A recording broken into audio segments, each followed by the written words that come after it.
Well, Zac Sapsford, welcome to Football 360. Great to have you and have a chat. And how's life over in Scotland? Well, first of all, thank you very much for having me. It's great to be here. Life in Scotland is cold, if I put it bluntly, but it's nice. Different part of the world, good experience, and enjoying my on-field successes so far.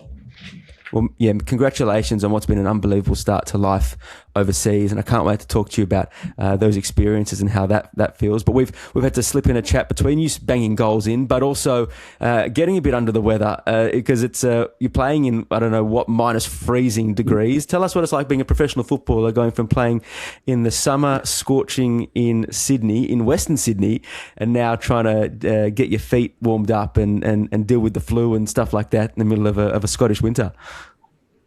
It's very tough, actually. You wouldn't it's just difficult to get used to it because you're so used to dealing with a boiling hot sun and you're putting sun cream on, and then you go to literally layering yourself in. You got your Under Armour on, and then you got your t-shirt, and then you got your jumper, and then you got your snood, and you got your beanie, you got your gloves, and then you're still cold, and it's like, oh my God. It's not easy, and I've actually tried using like hand warmers now because on the really cold days, my hands just completely are numb and I can't feel them. So it's not easy, but you do get used to it. And I think, I don't know if to compare the two, I would probably still rather play in boiling hot sun just because then after you're like, oh, okay, at least it's hot. Here, it's like it's freezing cold, you're done, and then it's like, oh, it's still freezing cold, and then you got to deal with the crappy weather. So it's not fun. Now, listen, it hasn't affected your scoring touch, so thankfully you can still feel your feet, or if you can't, you're doing really well to hide it. Incredible start to life in Scotland, 6 goals and assist, some goals against some of the most famous clubs in the world, Rangers, Celtic, playing a disrupting role in a historic title race as well in Scotland. Tell us about the football. You know, it's your first overseas move. How have you settled in to playing overseas for the first time?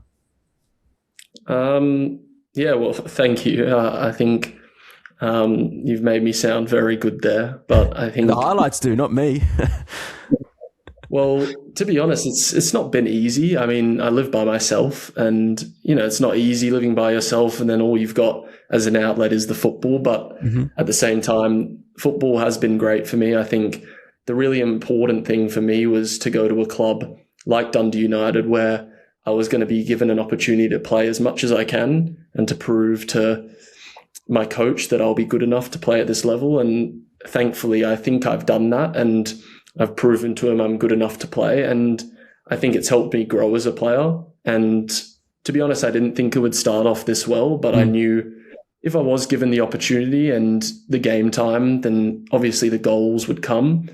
And I really didn't expect to have that big of an impact when playing these big teams. I think when you play a team like Celtic or Rangers, you're not going to have much of the ball and you're going to be running around a lot, and it's not fun at times.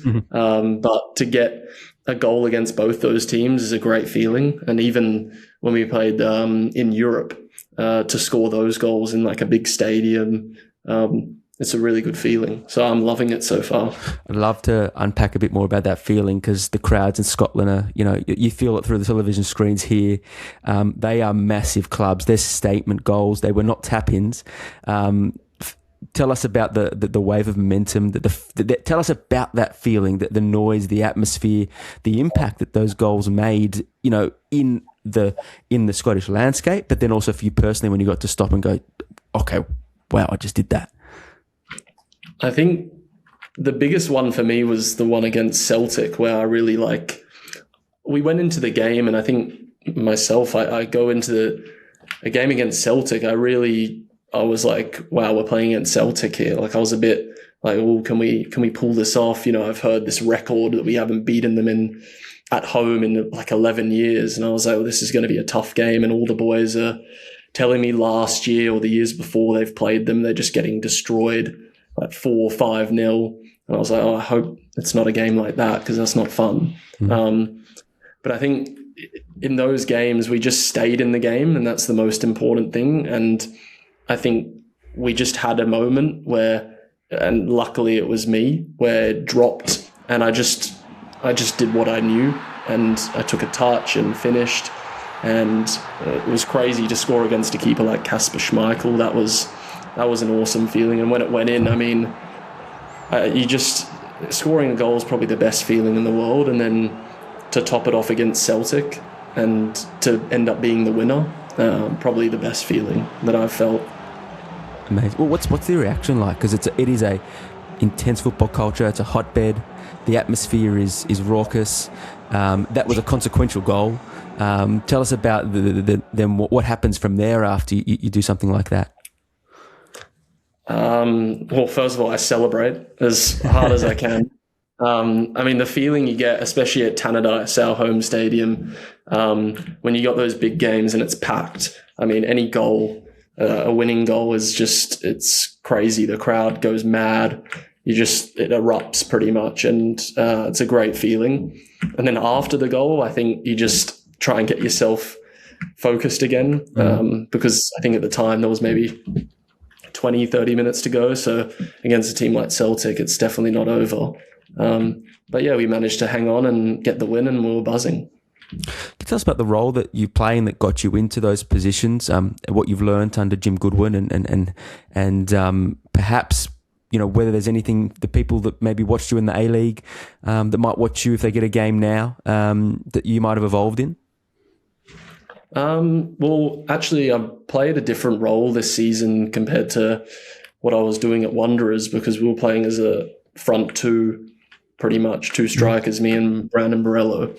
And then here we play a 3-4-3, and I'm playing off the right a lot of the time. So, but yeah, I think our gaffer, Jim, is really good at putting me in a position where he thinks I'll thrive. And I think I have so far, where I'm playing kind of right wing, but more inverted and playing near the striker and getting in those inside forward positions. And I think that is what works best for me, as well as playing sometimes when we play two up front, we have changed to that, and I play up front with another striker. But I think it's just allowed me to make more maybe forward runs where you're not just defended by those two centre-backs, where you can try and get in between the centre-back and the full-back. That's like a really important run that I like to make. And funny enough, it's the goal I scored against Rangers is where probably the best example of it, where like I dropped in and then I spun in behind and Luca put a great ball in behind, and then just running at defenders or running into space is probably one of my best attributes. And I think Jim playing me in that position has allowed me to show that to this league and everyone watching. Brilliant. It's you've adapted quickly. There's been a lot of talk back at home because obviously there's a lot of guys in Scotland, a lot of guys in the Championship. There's a lot of injuries amongst the Australians that have gone over. How have you adapted physically? You mentioned the weather earlier. What's been the biggest thing you've had to sink or swim on since you've moved abroad? I don't know, actually. I mean, it's a lot of games is just number one. I think you're playing Tuesday, Saturday, sometimes during the year. I think our December that just came, I think we played like 9 games in December or something like that. So it was crazy. And nothing like that happens in Australia. So I think just managing your body, I think knowing your limits and making sure you just do all the right things in recovery is really important. And I think just being honest, if you're not feeling the best, I think you're not going to push your body to the limits. Otherwise, you're going to break down at some point. So just being smart and speaking to the medical staff if I need to, just all those little things definitely help. And I think our medical staff has been really good, just preparing us for games. And when we have a lot of games, they manage the team that's playing, or just the players that are playing a lot, to make sure we can get through all those games with no problems. Yeah, good stuff. And obviously enjoying life in Scotland. When you decided to leave Australia, why was it Scotland? What made you go there and think that was the next best step for your career progression? Scotland, I thought, was a similar league to A-League. Obviously, I think it is a step up because of some of the teams you play and just the physicality side of the game.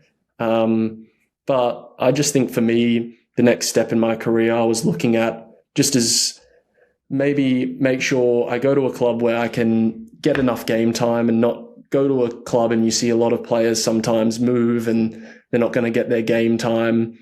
I wanted to make sure that I go and the next step I make is giving me the best opportunity to play.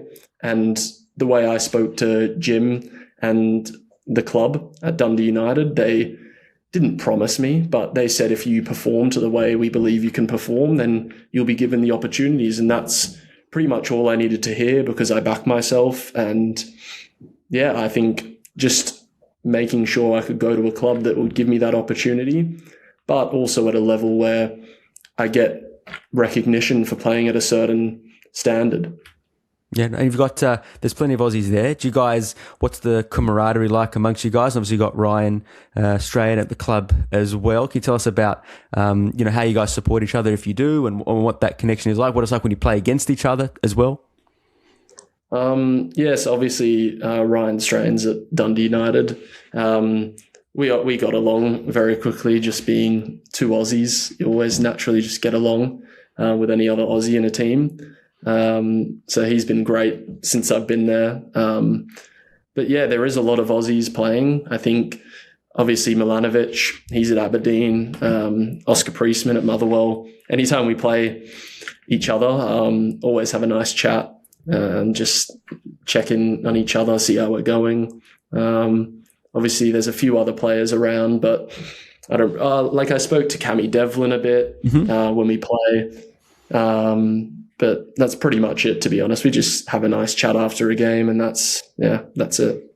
Now, you mentioned Cammy Devlin, who unfortunately is injured as we speak, but they're setting the cat amongst the pigeons in the title race. You are part of what could be the craziest season in, I think it's nearly 40 years. Can you just tell us about what it's like in the atmosphere around Scottish football at the moment? Because that's a crazy thing for one of Celtic or Rangers to be knocked off. Yeah, I think it is very crazy. I don't think anyone expected this to happen, just because of the money that Celtic and Rangers have compared to a team like Hearts or Hibs.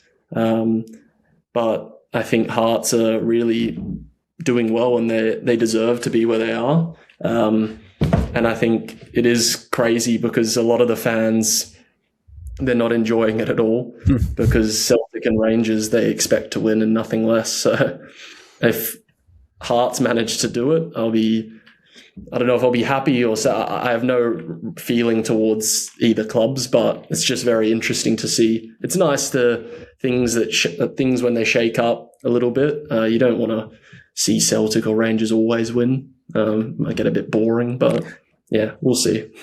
Well, you certainly played a part in shaking that up, and I want to talk a little bit about your road to this moment. And I saw, I think it might have been on a social media platform, LinkedIn or something like that, a comment your dad wrote actually when you scored. And I want to read it out to you because I want to ask you about the role of family and getting over. Then you wrote, as a parent, life does not get much better than this. Your son scoring the winner against Celtic FC, and not just a winner, an absolute cracker. All the hard work Zac has put in over the years is really starting to pay off. And then he talks about winning man of the match and how well the team is going. Can you tell us a little bit about the role of a family and that journey to get here? And when you obviously we read something like that, you would get feedback like that. What that means to you when as you said, you're on your own on the other side of the world. It's but it's all paid off after a really long journey. Yeah, I think family is always so important. Especially in a career like football, you don't get to where you are without family. I think the sacrifices my family especially have made to get me to where I am now I can't even explain it. I mean, they've done a lot of things even when I was younger, just taking me to games and training, especially my dad. He loves football, so I'm not surprised. I didn't even see that post. I don't have LinkedIn. But yeah, I think he just loves. That's for the older ones. That's you don't need to be on that. No, I don't have it.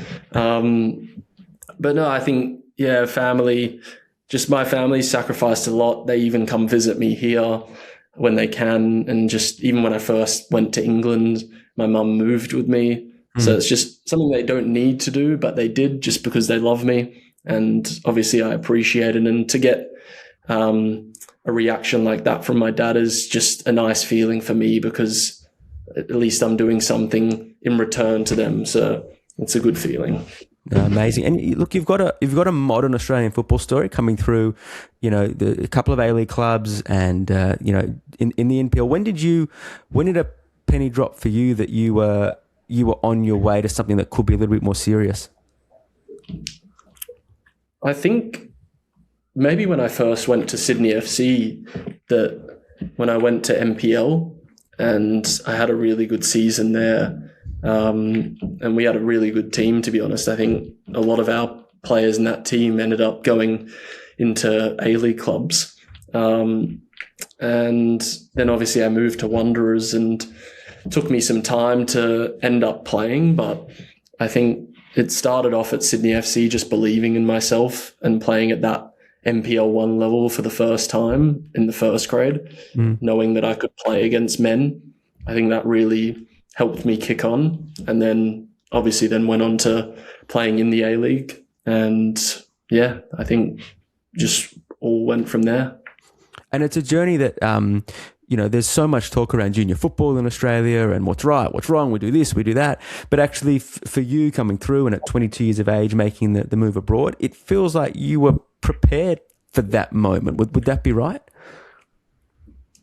Yeah, I think so. I believe that all my experiences helped me in coming here, whether that was when I came to England the first time to do a few trials and then ended up staying here for about a year, knowing what it's like living here, the weather, then just being rejected by clubs, being at trials and being told you're not good enough or you're not as good as what we have, not being in a academy setup from under 13s to first grade, essentially, playing my football at Hakoah, which at NPL 2 level, just playing different styles, and just all those experiences definitely help you compared to maybe a different way of moving through the levels of just maybe going at an academy and going from under 13s and just all the way through and then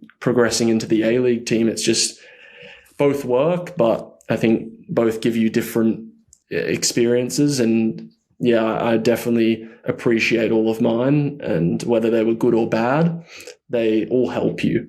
And yeah. No, that's really interesting, and the adversity that you learned through those setbacks and the different environments can also shape you as well. Yeah, definitely. I think I spent 2 seasons at Wanderers where for the first time in my career, I'm being pretty much told you're not good enough to play. And it's tough. It's not easy to hear, but it's whether they're right or wrong, you got to accept it because they're the coach and they have their opinions. And that's the thing about football. It's based off opinions. And yeah, those kind of experiences helped me shape the footballer I am today and just make me really resilient and just keep pushing, because sometimes you can give up. And definitely those thoughts went through my head, at times when you're not playing. It's not easy watching other players play and have success. And sometimes you get a bit jealous naturally, but, you just keep pushing. And luckily for me, I was able to get through those tough times. And at the moment, I'm really enjoying my football, and I hope it continues for as long as possible. Brilliant. Last year was superb. Got you the momentum to move abroad. 8 goals, 4 assists. Unplayable at times. Big goals in big games. What clicked for you last year? That was the difference in what was a really good season personally. I don't. To be honest, I think I was always ready to play. But for me, I think Alan Stajic, our coach, was just really important for me. And he was the coach I think I needed at the time, for someone to just believe in me and just go, you know what, you're going to play. And if you're not good enough, you'll keep playing. And keep playing. If you're not good enough that 1 week, it's okay. I know you'll get back to the levels we know you can get to. And luckily for me, sometimes you got to take your chance, and I took that chance, and I didn't want to give that jersey away. Even though we had really good players, I was just really, really determined to keep playing, and I know that was my chance that I was waiting for, and I grabbed it. It must be disappointing after what you just said there, to hear that he's no longer in charge after the news yesterday, and that the side's struggling at the moment this season. Yeah, it's never nice to see a former coach of yours get let go from a club. I know what a nice guy he is and what a great coach he is. So it's a shame to see that, and obviously a shame to see the Wanderers struggling so much this season, because we know how big of a club the Western Sydney Wanderers are, and they'll always hold a special place in my heart. And yeah, it's a shame to see, and I hope very soon they get back to where they should be, and that should be finals, playing in big games, and winning. They might have to fill some Zac Sapsford size boots to get back there, but that's the league is better off when they are flying. Another club close to your heart, you mentioned Hakoah a little bit earlier. Tell us about the influence of that club on your development, and coming through the ranks with a pretty talented group of individuals for as you mentioned, an NPL2 club at the time.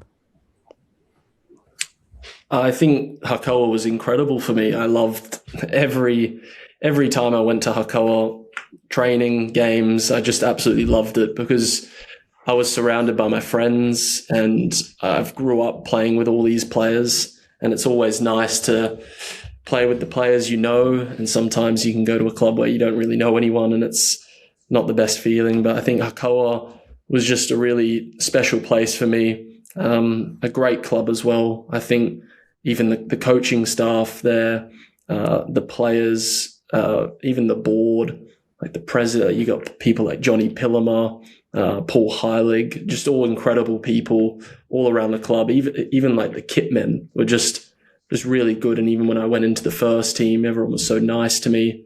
And I couldn't have thought of a better place to first step into men's football properly at NPL2 level. And I think they just always treated me with respect, and I'm always grateful for them for that.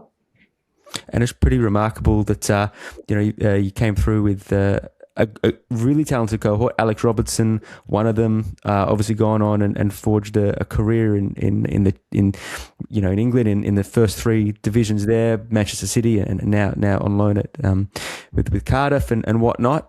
Tell us about coming through the ranks with him, working for his father, Mark Robertson, and the influence they've had on your career. Yeah, I mean, it was great playing with Alexander. I think we always had a great connection on the field, and it was a shame he left when I was first moving into the under-14s, I think, and he went to Man United, and it was a shame to see him go, but I think he was too good for us at the time, so I'm not surprised he left. But it was great playing with him, and all other players that I played with were really, really good at that age. And as well, I mean, Mark Robertson, our coach at under-13s, and he was the first grade coach as well at the time. I think he's had a massive impact on my career, and definitely a reason why I'm here right now. I think he's helped me so much, and he's pretty much my mentor throughout my career, and he's just, I think, advised me on a lot of things and definitely helped me. But as a coach as well, when I was younger, to have him as the under-13s coach was great. And even when I was younger, going to his soccer academy, Mr. Soccer, I think some of the players there were so talented and the coaches were so good, and that definitely helped me grow as a player. And, they teach you the fundamentals of football, and because he had so much experience as a player himself, I think he was able to instill that into us and teach us what is going to happen when you're older. Even though we're young, he taught us from such a young age what it's going to be like when I'm sitting here living by myself, not, and when you're at a foreign club that you don't know and players you don't know, just things like that. He's played a very important part in my footballing journey. Brilliant. Look, and coming through a club that was your community club, that must have been. That doesn't happen. Not everyone gets to have that journey where you come through a club that actually means something to you.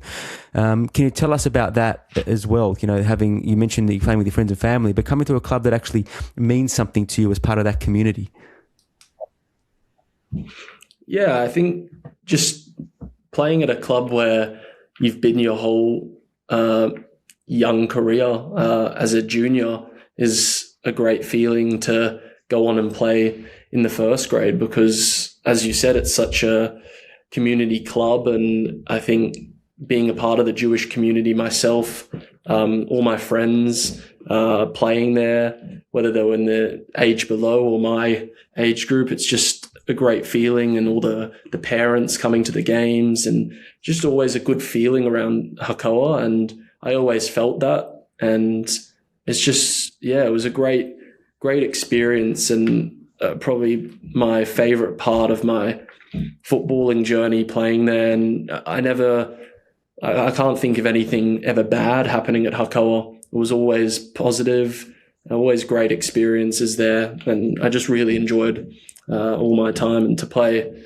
in the first grade was definitely really special for me and my family. Brilliant. Now, for the transparency of anyone listening, we are from the same community. Hakoah was my club as well, but you do wear your heart on your sleeve, and we saw that on a really serious note. It was a difficult summer for that community here, for our community here, and over that period, you shared that. You shared that with wearing a black armband after what happened in Bondi when you went out to play your game in Scotland, and your manager spoke about it, about why you did that, and the respect you showed. Can you talk to us about how that was for you overseas, why you wore the black armband, and actually by pure coincidence we're recording this interview today on what is the National Day of Mourning in Australia, to respect and pay tribute to the victims of Bondi, and your message, to them for how it felt for you being a community member representing that community as well on an international stage.